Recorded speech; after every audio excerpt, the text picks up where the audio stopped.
our goal here will just be to put in a sort of very quick nutshell what the emergency situation is with regard to water and our planet and how it's affecting all of us, and how what this is a sort of in a nutshell.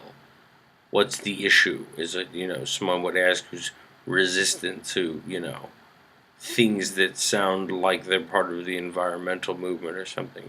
What's the basic situation with water that's so catastrophic it doesn't matter what else you're into. Here it is in a quick nutshell.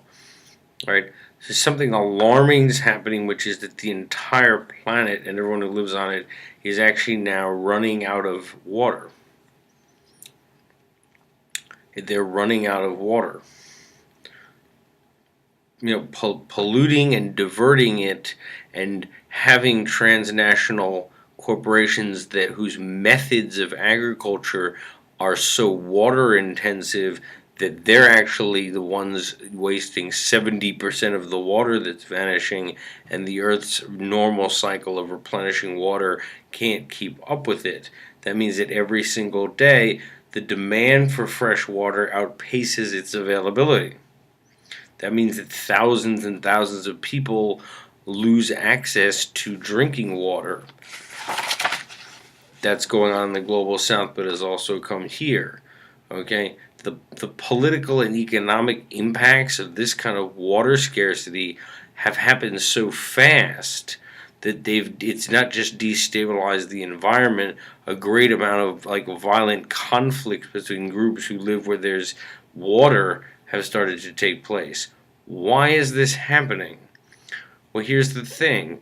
There are a lot of people walking around with sort of abstract ideas about what they may term like libertarianism, or ideas that the private sector work better. That's something that people debate a little bit in vague terms without realizing that such things have already been modeled on blackboards and put into action, and the consequences when you get to something like water are so devastating. So the situation is this. The way this got started is by using a model of economics that's just rooted in the sort of fundamental belief that in any situation and with regard to anything, even at the transnational sector, which is so different because it's above the level of governments and nation states, but the belief that liberal market economics constitute the sort of one and only economic choice for everything. Our model of liberal economics that supposedly works well inside a nation, that this is simply the model that can be applied to everything, even when you're operating at the transnational level and simply don't represent the economy of any country, no matter where the corporation is based. Okay?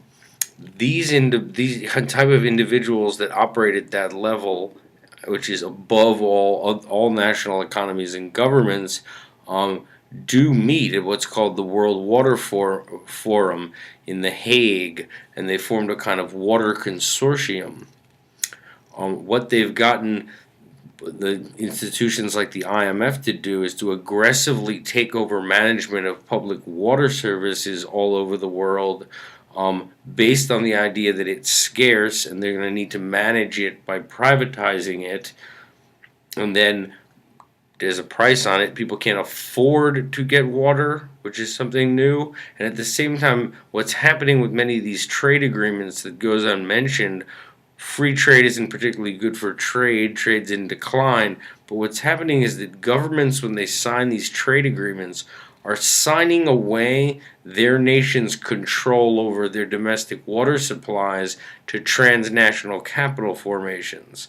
So things like the North American Free Trade Agreement propose these free trade areas. The rules are set by the World Trade Organization, and there are no limits placed on how much water they can take from a certain place and use for these things like industrial agriculture that are simply too water intensive for us to tolerate, because we're all going to die. That's the fact that their method of doing what they're doing has to be called industrial agriculture, because it's using up 70% of the world's water at a rapid pace. The institutions that would be there to do something about it because they're at that level aren't there to protect anything. They are global trade institutions which are simply there to give the transnational sector all kinds of unprecedented access to fresh water.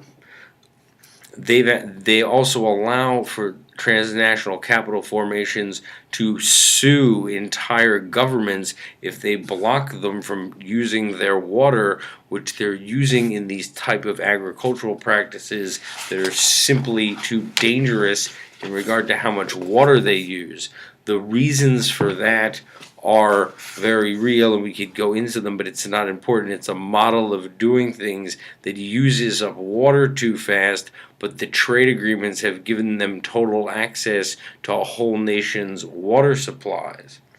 The fact is that people are starting to realize that it hasn't yet been put into international law or standards that the global fresh water supply is actually a sort of a shared legacy of the planet, a public trust, a fundamental human right, a collective responsibility, whatever you want to call it. It's not something that should be involved when these countries sign free trade agreements with us, that a transnational capital formation based here is thereby given access to taking as much water from the other country as it wants, and if it becomes so scarce that people don't have it, proposing the solution to bring in another transnational corporation who will privatize it and see if they can handle the situation that way, and people who don't have any water to drink, maybe they can pay for the water. This is not a solution, and why so many people and children are dying because they don't have access to water, and why water shortages even come to the industrial world. The solution, if people know about it, is that governments like our own and many others, can declare that they need to have a meeting and discuss what is happening at this transnational sector, because the Earth's water supply is not just a commodity like other commodities, because no one can live without water. But they're trying to work on that the treaty level, between nation states, that might be able to agree on the concept that fresh water can't be treated like other commodities, because when millions and millions of people and millions of children are dying of thirst, and people here in the industrialized world are experiencing water shortages and there's no replacement for it, that means we have to treat this transnational sector, this water consortium, and all these things like giant agro businesses and their twisted practices that appear that they don't know that water's something once you use it up, we have nowhere else to get it. This has to be something that people are aware of as an emergency, regardless of whether or not you're sort of sympathetic to, saving starfish. This is not like that. By the way, all the industries that use water in the manufacturing process, they need to be aware of this too, because the water consortium can't wait for water to get so scarce that industry has to come to them and pay millions of dollars for access to water.